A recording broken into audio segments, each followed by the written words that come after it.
Good morning, church. I'm going to do my best at public speaking. I said to my friends, I'm going to say a lot and sweat a lot. I'm trying not to do that.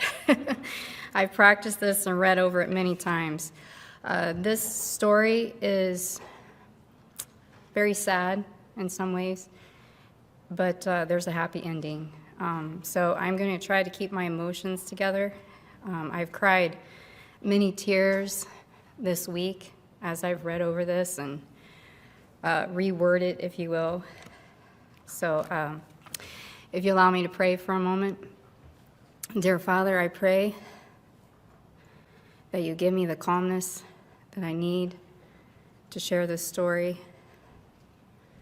of this wonderful story that you have brought me through, and you continue to be with me in all that I do. I thank you for loving me, and it's in Jesus' name I pray.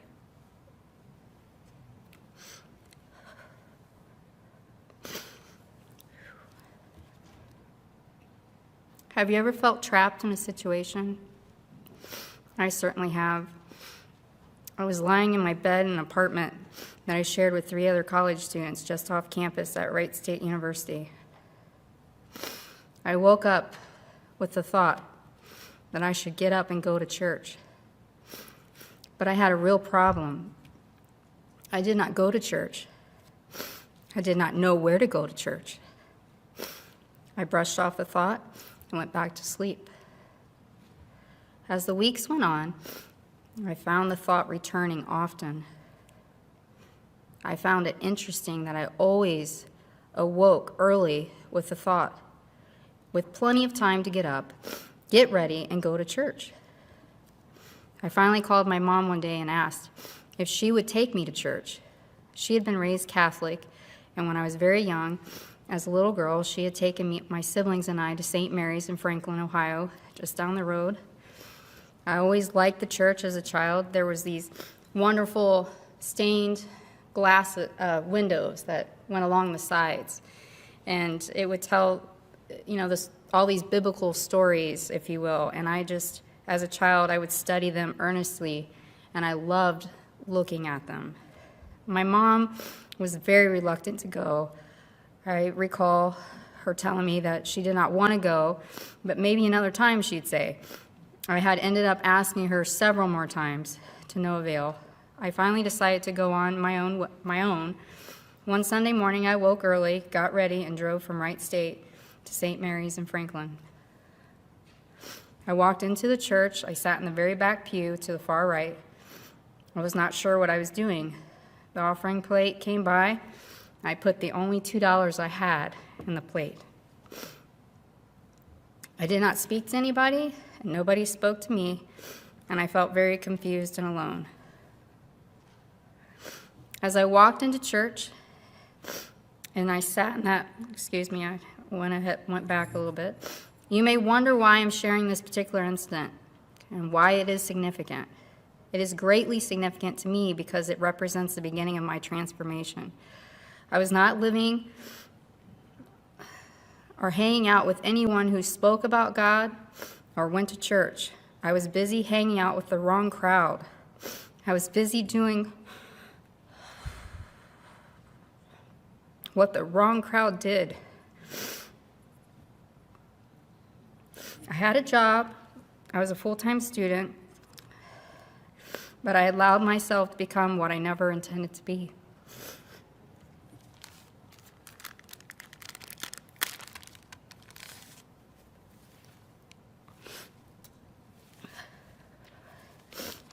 In order to understand this particular situation, I think it is important to describe how I grew up.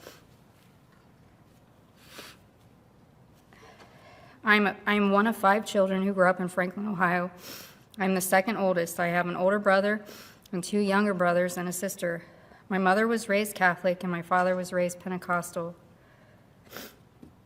My mother had a turbulent relationship with her mother and lost her father at the age of 50. Whom she was very close with. My father was from a split home, and my mother and his mother had been married many times and had a history of many intimate relationships outside her marriage. My parents met shortly after my father was discharged from the military, serving in the Vietnam War. My mom was 19 and my father was 22 when they married. They had not known each other very long, and they decided to marry. My parents' relationship was very unstable, strained, and volatile. My earliest memories are of them fighting often and my mom crying. When I was a young child, I remember my parents taking me to church. One week we would be at my mother's Catholic church where my father would refuse to kneel and would make very audible negative comments throughout the service. The next week we'd be at my father's Pentecostal church and my mother would be appalled. My parents would fight about religion after church. As a result, I grew up very confused about God and church. My father was engaged in multiple acts of infidelity throughout his marriage to my mother. I unfortunately witnessed one incident of infidelity at our home when I was only 4 years old. I recall my parents fighting so aggressively that a neighbor even called the police on them a few times. My siblings and I would be so afraid that we would hide behind furniture, and my mom would have to come find us. I witnessed some physical altercations, but mostly a great deal of verbal attacks and intense anger. My dad would often leave our home, and we would not see him for many weeks. My mom worked several jobs to get by. She was a dispatcher for trucking during the day and would often have a second job in retail or stocking items in the evening and on weekends for extra money. My dad would help out financially some, but he was not consistent or predictable. He had many jobs, but was working in tool and die at this time. I remember having our electricity cut off, water cut off, no phone service due to my mom's inability to pay bills. I remember paying for food with food stamps. I remember looking for loose change throughout the house at times so I could go on my bike to the store to buy bread.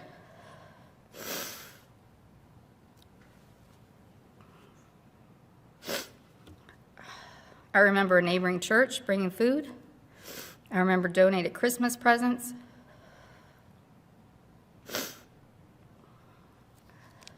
I remember hand-me-downs and borrowing clothes from friends. I even remember my dad leaving us on Christmas Day when a strange woman showed up on our doorstep. My siblings and I were stunned and crushed. One of my saddest memories was when I had to witness my own mother, who worked so hard to provide for us. She was arrested in our own home in front of her children.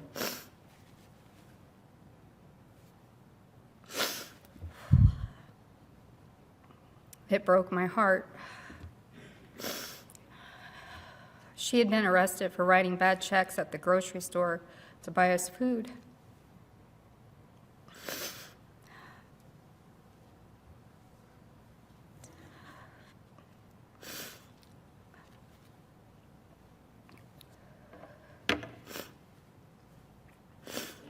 My dad had stopped helping out financially, and she was desperate. She told me that several times that she'd begged others for help, and no one would help us out. As a result, with a poor financial situation, it is no surprise that my parents eventually lost their home when I was in high school. I was horrified. Where were we going to live? I did not tell anyone what was going on. I remember feeling incredibly heartbroken and embarrassed. Due to the many jobs my mother was juggling, she was not always able to be home. My siblings and I were latchkey kids, and as you can imagine, there were many troubles that resulted. It was hard to come home from school as an elementary student to no parent or adult. We were often hungry. Being the big sister was difficult. I found it hard being the big sister. At times, I tried to be responsible and make good decisions, but I really did not know what I was doing. I often daydreamed about a better life. I had a great desire for normalcy.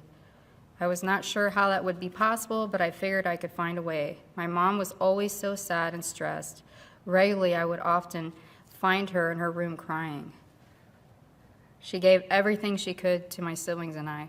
While I knew she loved me, she was very difficult to be around at times. Because she had become so bitter, and she believed that God did not care or love her, she felt abandoned. I remember when I was about 12, my dad seemed to get more serious about his own faith. He would read the Bible and watch the 700 Club. He would preach at us, but there was never any love in him. My father spoke often and intensely about hell and burning there for all eternity and the end times. I tried my best to be good because I knew God was watching me. I thought of God as harsh and unloving.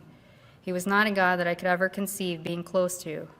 My father did not treat my mom or any of us with respect. While he was preaching at us, he was also exposing us to infidelity, pornography, horror films, and non-biblical attitudes.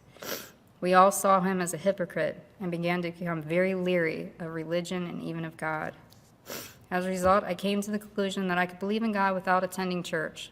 While I did not know much about God, I did always seem to have a small fire within me concerning God. I really did not have the words to describe it. I was definitely confused. I never read the Bible. I was not taught many Bible stories or truths, but I did without question believe in God. Even though I believed, I found myself being very fearful of God. When I think back about myself as a child and a young adult, I was a good kid for the most part. I was well behaved in school, respectful, friendly, and a rule follower. I was very involved in sports and school activities. I've served as class president throughout my years in junior high and high school. I started working when I was 15. I was able to pay for my own school pictures and different fees for my school activities. I remember that the school secretary would often give me money to buy lunch. I was able to get by most of the time. I often borrowed clothes from friends. I was on homecoming court throughout high school. I found myself wondering all the time why others even liked me. I was so sad and embarrassed about my home life. I tried to hide it from others. I had great respect for my classmates that excelled in academics. I so badly wanted to be intelligent. I was held back.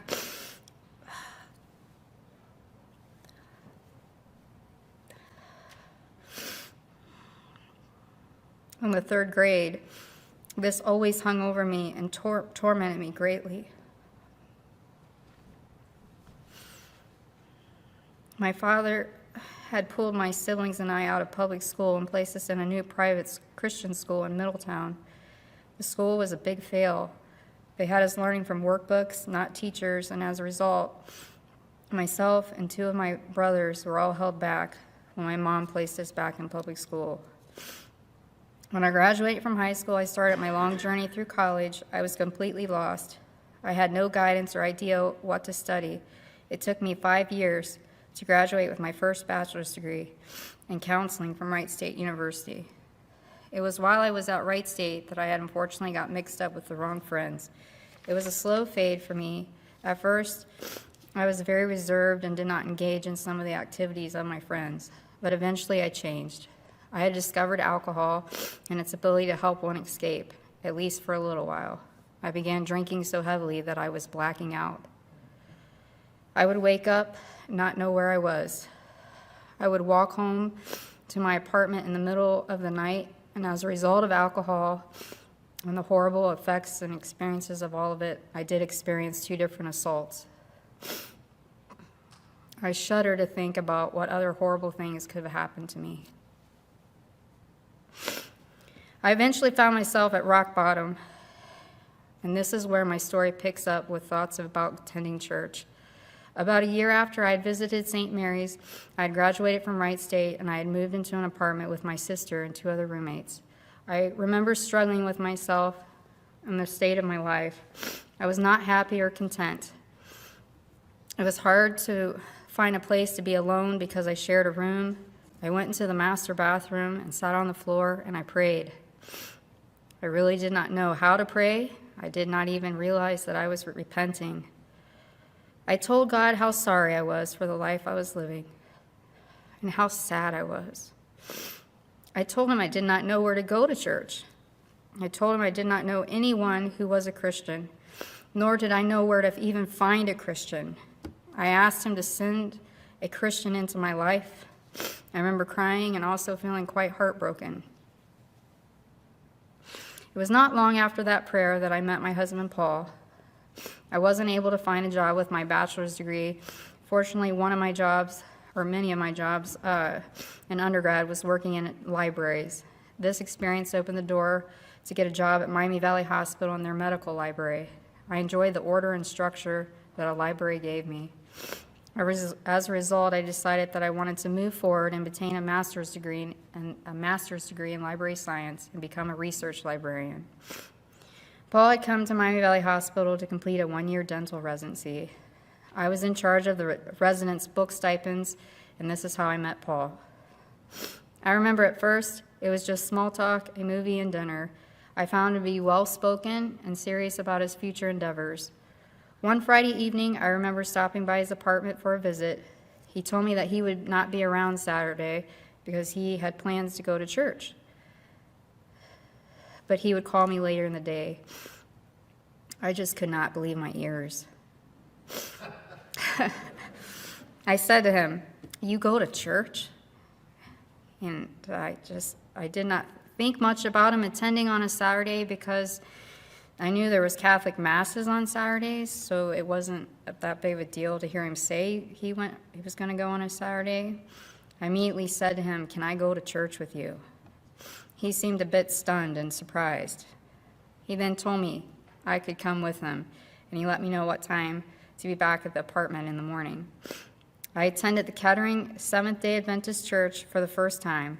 I remember walking into the church very eager and yet curious. Someone had said "Happy Sabbath" to me, and I was confused. I had never heard anyone say Sabbath or even Happy Sabbath. I did not even know what Sabbath meant. I remember listening to the sermon very closely and having a great sense of peace about being at church, and I was so happy that I was not alone. This began a great journey. I am not sure if Paul was ready for someone like me in his life. I asked him a million questions. He gave me a book to read by Morris Venden, It's Who You Know. This book was incredibly dear to my heart.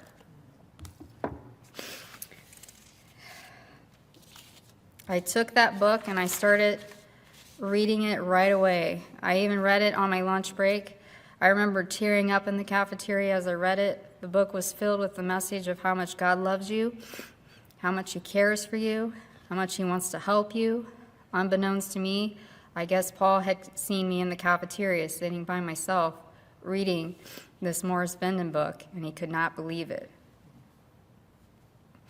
I gave the book back to him a few days later, and I asked him if he could give me another book. The next book he gave me was 95 Theses by Morris Venden, another great book.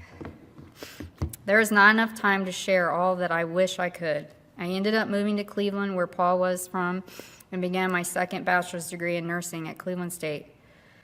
I began reading the volume set of my Bible stories.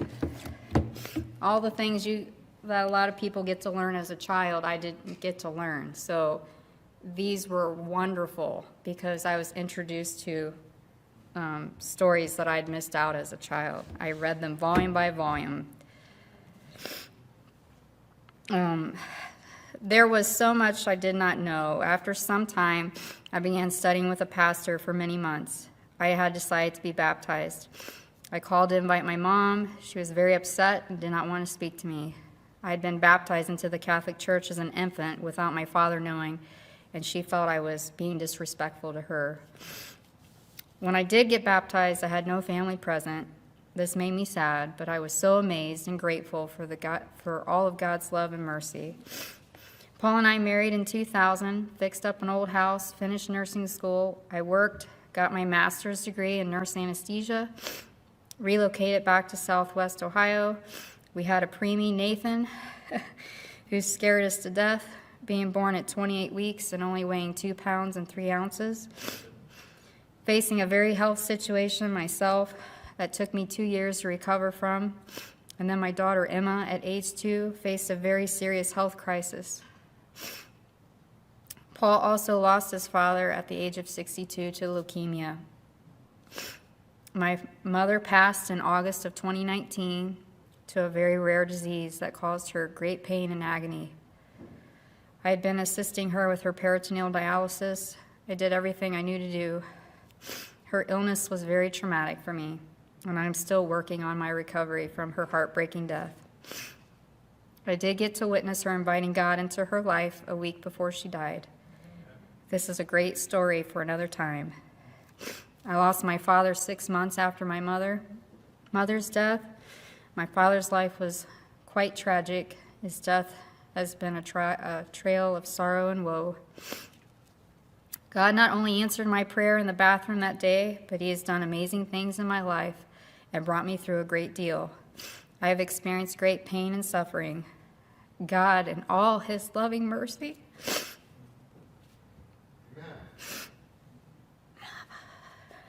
has transformed a broken, confused, ashamed, lost me.